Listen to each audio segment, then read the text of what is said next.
This is the Lumix S1R Mark II, somehow has caused a lot of drama on the internet. And this right here is the Sony A7S Iii, an absolute legend in our creative space. Which one should you consider if you're going for a powerhouse full frame camera? They might be a little more similar than you're thinking. This video is sponsored by Pexar. We're gonna start with design and build quality and the Lumix S1R II. So it has a 44 megapixel full frame 8K capable sensor. And obviously it's L mount. Then you have the A7S Iii, which is a 12 megapixel 4K capable camera. And because it's 12 megapixels, all the photo sites are larger on the sensor, which is why a lot of people refer to it as the king of low light, but that may have changed. We'll see later in this video. And obviously it is E mount. For card slots, the S1R II has a CF Express Type B and SD slot. However, you cannot dual record at the same time to those cards, so keep that in mind. Whereas the A7S Iii has 2 SD card slots and it's CF Express Type A capable as well. And you can dual record. You can have one start on one slot, and then when it fills up, it goes to the second one. Pretty nice. And I will say that dual recording feature is super handy. I used this camera all the time for real estate videos a couple summers ago and interviews, and having that safety on 2 cards just gives you peace of mind. Both of these cameras have USB-C compatibility, and you can transfer the files from these cameras that you film directly from your camera to your computer via these USB-C ports. Unfortunately, neither of these cameras have direct webcam capability over their USB-C ports though. What I mean by that is you can't just plug in a USB-C cable to either of these cameras and in an app like Zoom see that camera as a webcam. Whereas my FX30 that I'm filming with right now, I can just plug a USB-C cable into this and my computer will recognize it as a webcam in any app. Strange that Sony hasn't updated that in this camera, and Lumix, we gotta get this figured out, folks. Come on, let's do it. Both of these cameras have headphone jacks and mic jacks, and they both have intelligent hot shoes. On the Sony, for instance, you can use a bunch of Sony proprietary audio gear, like their microphones, which when you have them attached to a Sony camera like this, you don't have to use any cables or any battery power. This is a superpower of being in the Sony ecosystem, is you get these hot shoe intelligent microphone systems. The camera just does all the work for you through that intelligent hot shoe, whereas on the Lumix, you have to find something like an external Rode and plug it in with a microphone. Either way is not that big of a deal, but it's so nice to be able to toss a mic on like this. And a lot of times I just run this thing in auto, so I don't have to worry about the levels, and it does a pretty dang good job. It also gives you different polar pattern options to record in. The Lumix hot shoe is slightly different. You don't get microphones like that from Panasonic, but they do have a Lumix external audio recorder that plugs into this hot shoe, and then it gives you internal 32-bit float recordings if you want that pristine audio with no clipping. I just wish both had both. For ergonomics, both of these cameras are built very well, but I do prefer how the Lumix feels in the hand. It's smaller than the original S1R, but the grip is still nice and chunky. It just feels comfortable to hold. But with the A7S Iii, Sony definitely went for a compact size versus pure comfort. It's not bad by any means, but it does feel a bit more boxy and like my hand doesn't naturally flow around the grip as much, but it's still not bad. Turn on time and hitting record is an underrated feature, or I guess power of a camera, because if you're shooting stuff where you can't get a moment back, like weddings and stuff like that, you want the camera to be able to fire up and immediately start recording.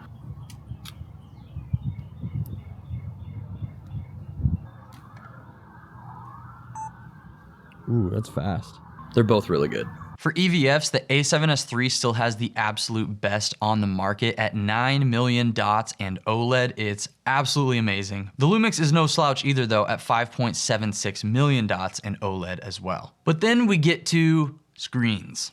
This is where we see our first big separation. The A7S Iii has the classic flip screen like this, that's all it does, which is still very handy. But the S1R II has the best screen. It does flip out just like the Sony, but also it tilts out and pops like this, and it can go pretty far away from the camera body, so you can put this in like any situation you could possibly freaking think of. I mean, if your screen isn't looking like this, you're not a real filmmakist. I think it's pretty obvious photography performance is gonna be where these cameras differ the most, but there's some secret little sausage in here that we gotta go over. And then when we get to the video performance side, I'm gonna blow the cheese right off your lettuce, if you know what I'm saying. I don't know what I'm saying, please comment if you do. The A7S III gives you 14-bit, 12 megapixel raw photos, which in all reality is more than enough when your work ends up compressed on the internet anyway. I don't think any of us would call the A7S III a photo-first camera, but you still do get nice raw photos with up to 10 frames per second burst mode with Sony's wildly fast autofocus, so it's no slouch. Now hold on to your Lumix. First off, I just gotta say the S1R2's photos just have a feel about them that's more of an intangible thing. And when I'm shooting with the Lumix versus the A7S III, the experience of shooting photos is just better, in my opinion.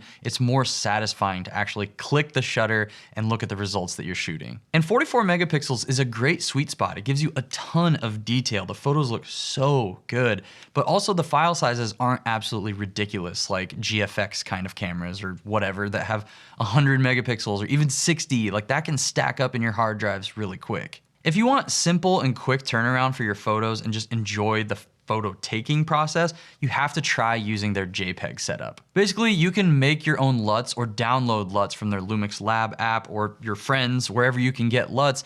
You can send those directly to your camera from the Lumix Lab app and then just bake those looks directly into your photos, or use those looks as a monitor preview even when you're shooting in RAW still, or RAW plus JPEG. It's amazing. You can also use those LUTs to bake into your footage. So instead of selecting Vlog as your base profile, you just hit the LUT button and select one that you've imported into your camera.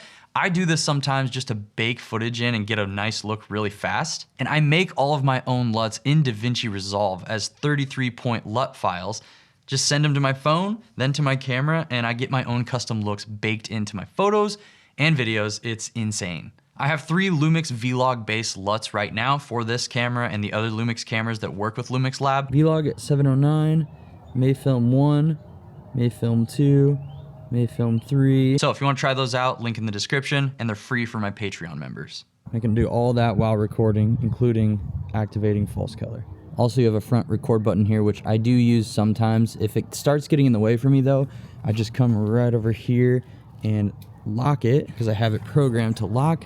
So then when I push this button, it won't let me use it. It says lock lever. This button right here is where I program false color. So I just click it in and out, and I can turn it on and off whenever I want, even while filming. But you can take it one step further with the Lumix. You can add grain up to 3 different strengths, very similar to Fujifilm. You can further customize your LUT preset in your camera on your Q menu as well. It's amazing. You get the photos that you want, you can send them to your phone, post them on Instagram, or send them to a family member, whatever you want to do, in a couple clicks. And sending photos to family members is something that I love to do with my Lumix cameras, and I have a very interesting way of doing it that I want to share with you. So today's sponsor is Pexar, and they have this amazing little digital picture frame that you can put your photos on through their Framio app, but I already have one of their frames that I've been using for a while, so I'm gonna send this one to my mom and send her a download link so she can have all the photos I've taken of her over the years and of my son, who obviously she's obsessed with, and she can have it anywhere in her house. So this is the Pexar digital picture frame. It has a high-res screen with great color depth and a matte finish so it doesn't attract a lot of fingerprints. And through that Framio app, you can upload whatever photos you want to display, and you can show them off in their original aspect ratio if you like to shoot widescreen like me, or there's a setting on the frame that just fills the photos to the frame, makes them full screen. Now let's say you're traveling. Maybe you're on a hike, or you're on a vacation with your family, or in a tree, and you're just getting some nice pics and you want to shoot them, but then instantly send them to your frame back at home or at your family's frames that you sent a share link to. You can do it very fast. This one is gonna go to my mom. Ooh, found some wildlife. This is gonna be a good one to send to my wife. Got them. So I shot my photos, I transferred them from my camera to my phone. Now I just go to the Framio app. Okay, here they are right here. I'm gonna select multiple. Then I'm gonna hit this arrow over here. I can add a caption if I want, and then I send 4 photos. So that's how easy it is to use the remote feature, so you can add photos to your frame from literally anywhere. Okay, do I just jump or like?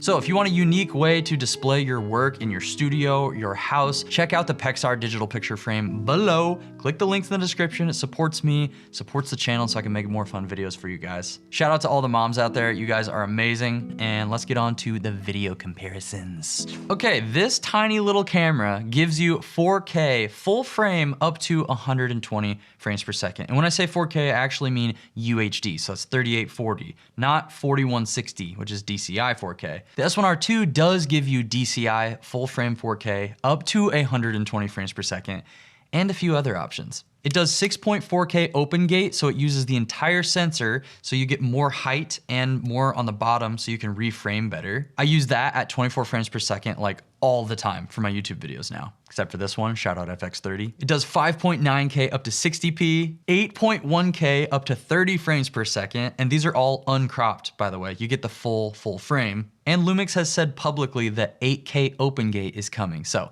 we'll see if that sets this camera on fire. Speaking of overheating, I have used the A7S Iii for years and took it out on so many real estate shoots in Tennessee's insanely swampy booty cheek summers.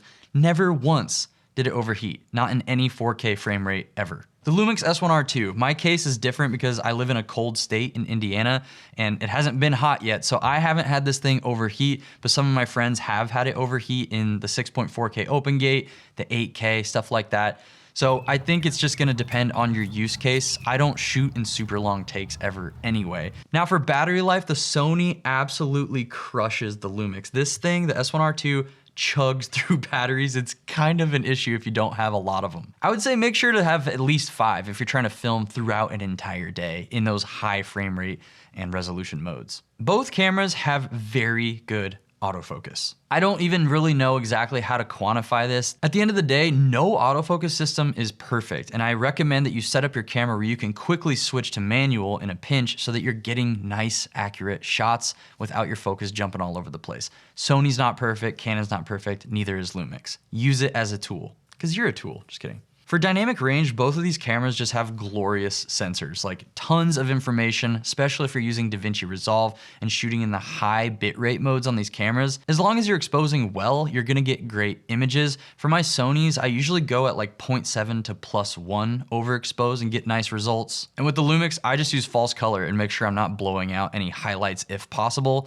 and I usually get great images. This is a real world example of why false color is so important versus just using the exposure meter. Right now my camera says +2, but if I activate false color on my little front button here, I'm not blowing anything out. So I can adjust my ND until I see red. Obviously that's blown out, and I can just adjust for when that red is slightly gone.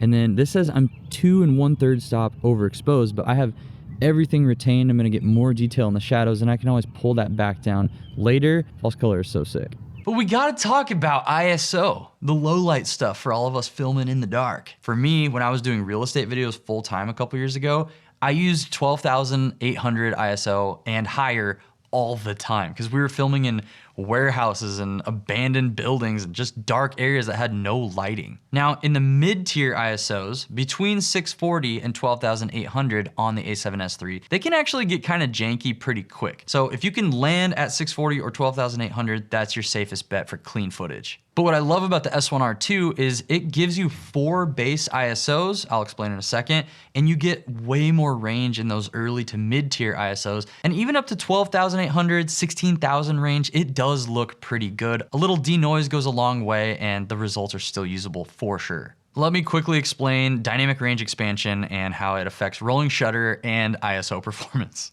So the thing about this S1R Mark II is you actually have 2 sets of dual native ISOs, which gives you 4 native ISOs total. With DRE off, it's 200 and 1000. With DRE on, it's 400 and 2000. Somebody's gonna say something if I don't mention rolling shutter in this video. The A7S Iii is gonna be better. It has a super fast readout speed. There's a couple other things we have to mention about rolling shutter as well. It's not just a black and white topic. So the first thing is the wider the lens, the less rolling shutter effect you'll have. As you zoom in, your rolling shutter is gonna look more dramatic. Everything's more compressed. The second thing is specifically with the Lumix S1R2, you have 2 different shooting modes. One is dynamic range expansion on, the other is dynamic range expansion off. When it's on, you get slightly better dynamic range, slightly worse rolling shutter, and you lose your high frame rate modes. When it's off, you get slightly worse dynamic range, slightly better rolling shutter, I just spit everywhere, and you get all your high frame rate modes back. So I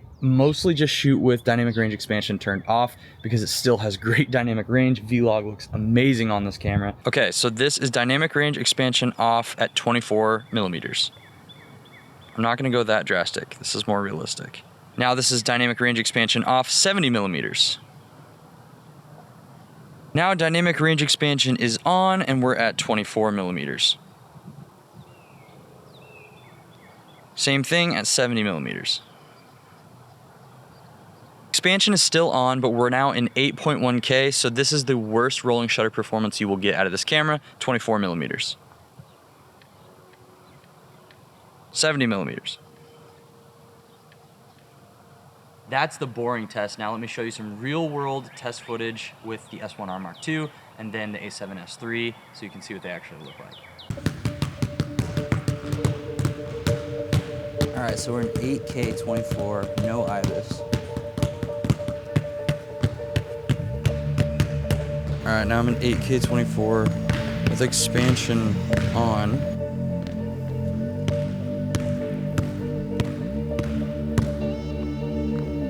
All right, same type of shot, but now with internal IBIS.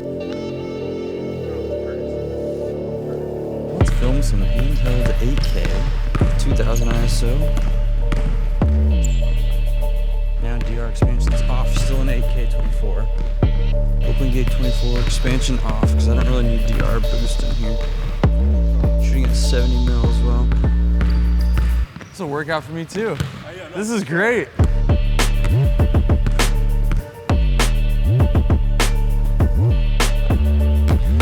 The worst readout speed possible in video on this camera. Let's see if it sucks. And I'm zooming in, which makes it look worse.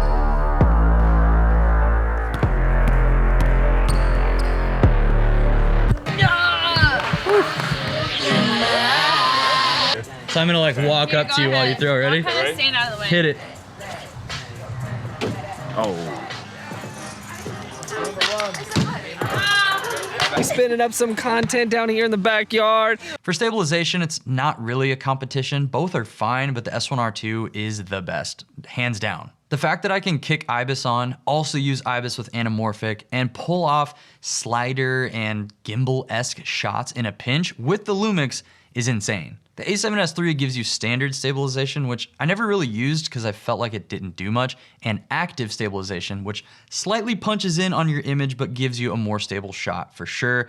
I used that all the time using this with run and gun footage, and yeah, it works well, but it's not as good as Lumix. So really you can't go wrong with either one of these cameras, but there are a couple key takeaways for you to consider. Right now, the A7S3 brand new is still more expensive than the S1R2. And the S1R2 is probably more competitive for people who mainly shoot photography, but then also shoot video. Or specifically for people like me who shoot basically an equal amount of both, the S1R2 slams. If you need super long recording and crazy low light performance, the A7S3 is still hands down the most reliable. Or the FX3, but I like the viewfinder on the A7S3. I think all cameras are cool, so choose the one that works best for you and then be nice to your creative neighbor, please. Thank you. All right, text me when you get home so I know you're safe, and watch out for deer. I'm about to go on a secret trip and I really hope there's no deer there. Support me on Patreon for those LUTs that I mentioned and other digital assets. You get your names on my videos and entry into monthly gear giveaways. Follow me on Instagram for short and dumb stuff like this. And join our free Discord server. We have big changes with that coming soon that I'm very excited about. Looking at you, Woody.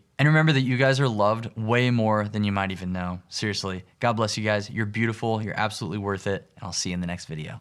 Bye.